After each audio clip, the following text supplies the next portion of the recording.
Not long ago, everybody was talking about Portugal. Cheap coastal towns, sunny weather almost year-round, friendly locals, and a lifestyle that felt impossible to find anywhere else in Europe. People sold houses, packed up entire lives, and moved across an ocean chasing that exact promise. For a while it actually delivered. Then the secret got out. Lisbon rents doubled in a handful of years, the Algarve filled up with retirees from 3 continents, and the hidden gem turned into one of the most expensive relocation spots on the map, ironically priced closer to the countries people were originally trying to escape. If you waited too long, you probably watched the window close in real time, scrolling through listings that cost double what they did the year before. But here's the thing nobody tells you. Portugal isn't gone, it's just done being a secret. And every few years, a handful of new countries quietly step into that same spot, the nobody's talking about this yet spot, right before everyone else catches on and the prices follow.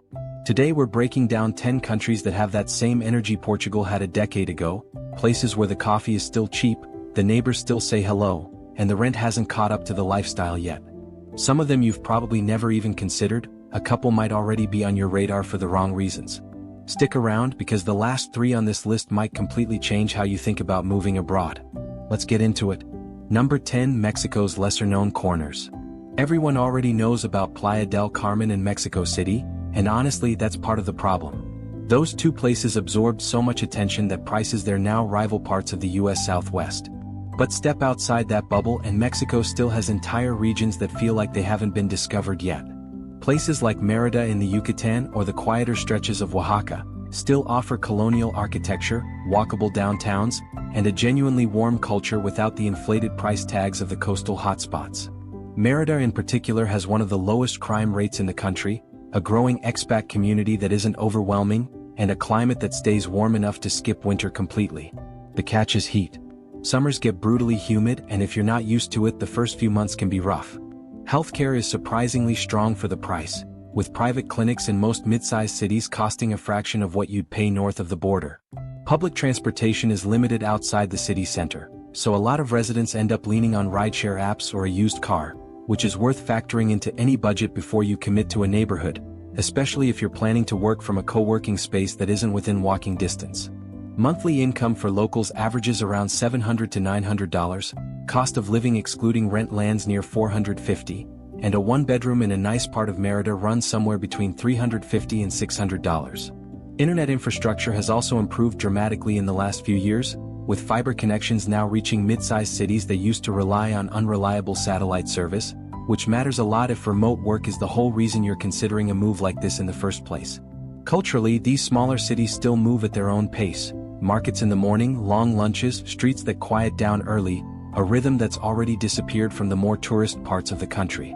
Mexico proves that already popular and still affordable aren't mutually exclusive, if you know exactly where to look and where to avoid. Number 9, Vietnam. Southeast Asia's nomad conversation has been dominated by Thailand and Bali for years, but Vietnam has been quietly building something different in the background. Da Nang gets most of the attention now, a beach city with a skyline that looks more like a mini Dubai than anything you'd expect in Vietnam 5 years ago, but Hoi An and Hanoi still fly under the radar for most people scrolling relocation content. What makes Vietnam interesting isn't just the price, it's the speed of change. New co-working spaces, modern apartment buildings, and specialty coffee shops are opening at a pace that feels closer to a tech hub than a budget backpacker stop. Street food culture alone can keep your grocery bill absurdly low. A full meal at a local spot often costs less than a coffee back home, and public transportation, while chaotic to look at, actually works once you get used to the rhythm of it. The visa situation is the real headache here. Long-term stays require more paperwork than most Southeast Asian neighbors, and the rules have shifted multiple times in the past few years, so anyone serious about this needs to check current requirements rather than trust outdated blog posts. Average income sits around $600 a month, living costs excluding rent land near $300, and a 1-bedroom apartment in a central area of Da Nang or Hanoi runs $250 to $450. On top of that, Vietnam's healthcare system is a mixed bag, solid in the bigger cities and thin almost everywhere else, so most long-term residents budget for private insurance from day one rather than treating it as optional. Vietnam rewards people who move fast, keep their expectations realistic, and don't mind a little bureaucratic friction along the way, in exchange for a country that's changing faster than almost anywhere else in the region. Number 8, Montenegro. Squeezed between Croatia and Albania on the Adriatic coast, Montenegro has spent years being the country people drive through on their way to somewhere else. That's starting to change. Kotar's Bay is genuinely one of the most dramatic coastlines in Europe, ringed by mountains that drop straight into the water, and it still costs a fraction of what you'd pay for a similar view in Croatia just a few hours north. Podgorica, the capital, isn't much of a tourist draw, but that's exactly why it stays cheap, functional, and easy to actually live in day to day rather than just visit. The country uses the euro despite not being in the EU, which removes a layer of financial complication a lot of similar destinations still deal with, and its official EU candidacy status has already started nudging investment and infrastructure spending in a direction that tends to precede a broader wave of interest, the same kind of pre-membership momentum that quietly built up in Croatia years before it officially joined. Bureaucracy moves slowly and English coverage thins out fast once you're outside the main coastal towns, so a bit of patience and a few Montenegrin phrases go a long way. Income averages roughly $700 monthly, cost of living excluding rent sits near $400, and rent for a one-bedroom ranges from $300 to $550, with coastal towns like Budva pushing toward the higher end during summer. The country is also small enough that you can genuinely explore all of it on weekends, mountains one day, coastline the next, without the multi-hour drives you'd expect somewhere like Croatia or Greece, which makes it feel far bigger in experience than it actually is on a map. Montenegro is basically Croatia's little sibling that nobody invited to the party yet, and that's precisely the appeal. Number 7, Colombia. Medellin already had its moment in the spotlight and prices there reflect it. El Poblado now feels closer to a mid-tier US city than the budget destination it used to be. But Colombia is a big country, and the conversation has barely scratched the surface outside 2 or 3 neighborhoods. Cities like Manizales, tucked into coffee country, or Bucaramanga, offer the same mild climate and mountain scenery without the price inflation that hit Medellin's most photographed districts. Colombia's healthcare system is consistently ranked among the best in Latin America, both public and private, and that alone draws a steady stream of retirees who'd otherwise be looking at Portugal or Spain. Safety perception still lags behind reality in a lot of people's minds, shaped by decades-old headlines rather than the country as it actually is today, though it's still worth doing real research neighborhood by neighborhood rather than assuming uniform safety everywhere, the same way you would in any large city anywhere in the world. Average income lands near $500 a month, living costs excluding rent run about $350. And a one-bedroom outside the most gentrified pockets of Medellin costs between $300 and $500. Coffee-growing regions in particular offer a climate that barely changes across the year, which sounds minor until you've lived through a real winter and realize how much that consistency is actually worth. No heating bills, no seasonal wardrobe swap, just the same mild afternoon almost every day of the year. Colombia is what Mexico looked like about 8 years ago, and that timing matters more than most people give it credit for, because the gap between undiscovered and everyone's talking about it tends to close faster than anyone expects once the first wave of attention arrives. Number 6, Mauritius. Out in the Indian Ocean, far from the usual relocation conversation, Mauritius has quietly built one of the most stable and multicultural societies on the planet. African, Indian, European, and Asian influences all blend together here, and that mix shows up in everything from the food to the day-to-day rhythm of the place. English handles official business while French and Mauritian Creole dominate daily conversation, so language barriers are lower than almost anywhere else on this list.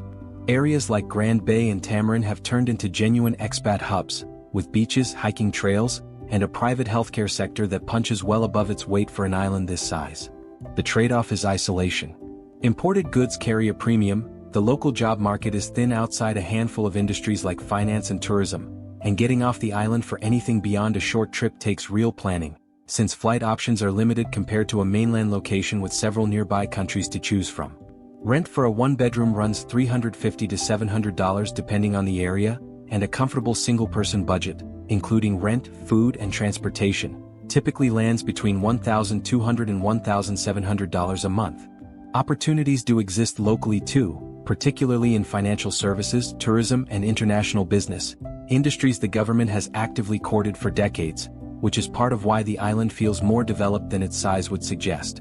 Political stability is also worth mentioning on its own. Mauritius consistently ranks near the top of the continent for governance and rule of law, which tends to matter a lot more to long-term residents than it does to someone visiting for a week. For remote workers and retirees with income coming from elsewhere, Mauritius delivers a tropical, stable lifestyle that's hard to match anywhere else on this list. Number 5. Romania. Say Romania out loud and most people still picture something from 30 years ago: gray apartment blocks, closed borders, an economy still finding its footing. That image stopped being accurate a long time ago. Bucharest has quietly turned into one of Eastern Europe's busier tech hubs, and Cluj-Napoca has pulled in enough software companies that locals half-jokingly call it Cluj Valley. What makes the shift so striking is the gap between prices and infrastructure. Rent, groceries, a night out, none of it resembles Western European numbers, but the roads, hospitals, and internet speeds have already caught up. The friction shows up in paperwork. Registering residency or opening a bank account moves at a distinctly different pace than a Western system would prepare you for, and patience gets tested more than once along the way, especially if you're used to systems where a single online form replaces an entire afternoon of in-person appointments. English is common among younger people in major cities but drops off fast in smaller towns, so a few basic Romanian phrases go a long way outside Bucharest and Cluj. Average income sits near $1,300 a month, cost of living excluding rent is around $500, and a one-bedroom apartment runs $350 to $600, with cities like Brașov landing near the lower end. Winters can be a genuine adjustment for anyone coming from somewhere warmer, cold, gray, and longer than most people expect from a country this far south on the map, but the trade-off is 4 distinct seasons and a countryside that turns genuinely stunning in autumn, medieval towns like Sighisoara and Sibiu tucked into hills that look almost untouched by the last 100 years. Romania proves you don't have to sacrifice infrastructure to find real savings. Number 4. Uruguay. South America has a version of itself that never makes headlines, and that's basically Uruguay's whole personality. While its neighbors cycled through currency collapses and political turbulence, Uruguay just stayed steady, quiet, and almost forgettable in the best possible way if you're tired of uncertainty. Montevideo isn't chasing anyone's attention: a walkable downtown, a strong cafe culture, and a coastline that would charge triple almost anywhere else for the same view. A couple hours away, Punta del Este pulls in a wealthier, more international crowd drawn to beach living without the unpredictability found elsewhere on the continent, along with a genuinely walkable town center that feels more Mediterranean than South American. Here's the surprise though. This isn't the cheap South American option, it's actually the priciest country on this list relative to its own region, and even against a few of the European names here. You're paying for the calm, and the calm comes with a real bill attached. Income averages around $1,600 monthly, living costs excluding rent run roughly $650, and rent lands between $500 and $750, higher again in Montevideo's best neighborhoods or along the coast near Punta del Este. What you get in return is one of the most stable democracies in the Western Hemisphere, low corruption, strong property rights, and a banking system foreigners can actually navigate without a local partner holding their hand through every step. Uruguay also has one of the highest internet penetration rates in Latin America, a legacy of a national program that gave every schoolchild a laptop years before most countries were even discussing it, and that same infrastructure now benefits anyone working remotely from a cafe in Montevideo. Uruguay was never trying to be the bargain option, and it never will be. Number 3. Indonesia beyond Bali. Bali got so popular it started working against itself. Rents in Canggu now sit close to what you'd pay in a mid-sized Western city, which erases half the reason people went looking there in the first place. The co-working spaces and beach clubs are still packed, but the affordability that started the whole movement has thinned out considerably in the most photographed neighborhoods. Indonesia was never just Bali though, it's more than 17,000 islands, and most of them haven't been touched by anyone chasing a co-working space photo for their feed. Move to Lombok or a smaller city on Java, and the lifestyle that costs $800 a month in Canggu drops to around $300, without losing the tropical climate or the sense of community that draws people there in the first place, and often without the traffic and noise that now define Bali's busiest districts. Visa categories aimed at remote workers have expanded in recent years, but the rules shift often enough that anyone planning this seriously needs to check current terms rather than trust year-old information. Healthcare and infrastructure stay inconsistent outside the developed pockets, and plenty of long-term expats still fly to Singapore for anything beyond routine care. Income averages around $700 monthly, living costs excluding rent run near $350, and rent falls between $200 and $500, with the higher end concentrated almost entirely in Bali's most tourist-heavy neighborhoods. Beyond the islands most people have heard of, places like Sumba and Flores are only just starting to appear in relocation conversations at all, still years away from the kind of attention Bali attracted a decade ago. Indonesia rewards people willing to walk past the obvious and do a little more homework than a 5-minute video would suggest. Number 2, Georgia. Say Georgia 5 years ago and most people assumed you meant the American state. Now it's one of the more discussed relocation spots among people who actually dig past a single travel video and call it research. Tbilisi carries the appeal almost on its own. Centuries-old wine cellars sitting a few doors down from brand-new co-working spaces, Soviet-era apartment blocks a short walk from boutique hotels that wouldn't look out of place in a pricier European capital. It's a city still deciding what it wants to become, and that in-between energy is a big part of the draw. The affordability catches first-timers off guard almost every time. A one-bedroom in central Tbilisi runs $300 to $500, dinner with wine per person often lands under $12, even at places that would pass for upscale anywhere else. Georgia also runs one of the simplest tax structures on earth for individual entrepreneurs, and most nationalities can walk in visa-free for up to a year, no paperwork required, just show up, get a stamp at the border and see if it fits before committing to anything more permanent. The trade-offs are real though. The language is genuinely difficult, built on an alphabet unlike anything most Western visitors have seen, and English disappears fast outside the capital, so most newcomers lean on translation apps and a short list of memorized phrases for the first year or so. Sitting next to Russia also means the geopolitical picture is something you actually track, not a footnote you skim past. Income averages $800 a month, living costs excluding rent land near $350, and rent runs $200 to $500, with central Tbilisi commanding the top of that range. Outside Tbilisi, the country opens up into mountain regions like Kazbegi and Svaneti that feel almost untouched, hiking trails and villages that look like they haven't changed in a century, all within a few hours of a capital city with fiber internet and specialty coffee shops on every corner. Georgia built its reputation almost entirely through word of mouth, one relocated entrepreneur telling another, then telling 10 more without a single major tourism campaign behind any of it. Number 1, Albania. More people are starting to look at Albania differently, not because of some marketing push, but because they're finally discovering what's been there all along. For years, the country was shaped by decades of isolation, and a lot of outsiders still carry an outdated image of it in their heads. The reality today looks completely different. Along the Ionian coast, the Albanian Riviera offers clear blue water, dramatic mountains, and seaside towns that feel far less developed than most Mediterranean destinations. And compared to Greece or Croatia, huge stretches of it remain both cheaper and quieter, with entire stretches of coastline that stay nearly empty even during what would be peak season, a short drive across the border. Tirana has changed just as much. The capital has built a genuinely modern urban lifestyle with pedestrian-friendly streets, a strong cafe culture, and a nightlife scene that gives it a distinctly European feel, the same energy cities like Lisbon had right before international attention transformed them completely. That's exactly why Albania keeps getting compared to Portugal. It checks the same boxes: coastline, culture, history, and a slower pace of life, just at an earlier stage of international attention. Property along the coast in towns like Saranda and Vlore is still cheap, though foreign buyers have started paying closer attention over the past couple of years. Tourism numbers have climbed sharply, and a tourism spike is almost always the early signal before an expat wave follows behind it. Travelers turn into residents, residents turn into small communities, and communities push prices upward once word spreads far enough, which is exactly the sequence that played out in Portugal, just compressed into a shorter timeline this time around because information travels faster now than it did a decade ago. The honest downside is infrastructure outside the main cities and coastal hubs still lags behind Western Europe, and bureaucracy can be unpredictable in ways that test your patience fast, often with little explanation for the delay.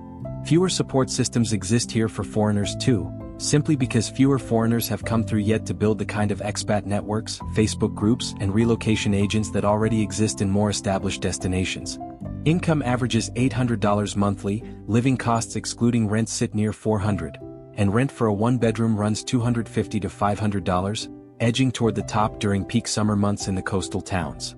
That's the trade every early mover accepts. A few rough edges now in exchange for getting there before those edges get smoothed over and the prices climb right alongside them. The next Portugal probably isn't obvious today. It rarely is, and that's kind of the whole point, because the moment it becomes obvious, it stops being the opportunity it once was. But if there's one pattern that keeps repeating across every country on this list, it's that the best opportunities show up quietly, long before anyone's ready to call them popular, long before the listicles, long before the flood of moving vlogs. Every single country on this list has its own version of the same trade-off. You get in early, you deal with slower bureaucracy, thinner infrastructure, a language barrier or two, and in exchange you get prices and a lifestyle that simply won't exist in that same place 5 years from now. That's not a guess, it's the exact pattern Portugal followed, the exact pattern Bali followed before the crowds arrived, and the exact pattern playing out right now in Albania, Georgia, and half a dozen other places most people still aren't paying attention to. So which one of these 10 actually surprised you? Was it a name you already had on your radar, or something you're now looking up for the first time because you genuinely never considered it before this video? Drop it in the comments, and let us know if there's a country you think deserves a spot on this list that we didn't cover. If this kind of breakdown is useful to you, stick around, there's a lot more of this coming, comparisons, cost breakdowns, and honest looks at what it actually takes to make a move like this work. Thanks for watching, and I'll see you in the next one.